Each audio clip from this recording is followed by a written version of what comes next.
चाषी प्रति जो प्रतिश्रुति देइथिला बेकारी भत्ता देवाई जो प्रतिश्रुति देइथिला मिनिमम इनकम करने राहुल गांधी ताकू घोषणा करिसंती इत्यादि जहाँ प्रतिश्रुति देइथिला ताकू से पूरण करा जाइछि। अतएव परिवर्तन हवा ओडिशा रे स्पष्ट बारी होछि।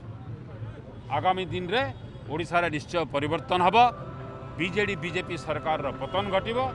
कांग्रेस रो सूर्योदय। आगामी दिन में कांग्रेस सरकार को आसिले निरंजन पट्टनायक नेतृत्व में कांग्रेस सरकार को आसिले जो सब आमर देइचंती प्रतिश्रुति से प्रतिश्रुति आम घर घर बुलिकी लोक सचेतन करने चेष्टा करें।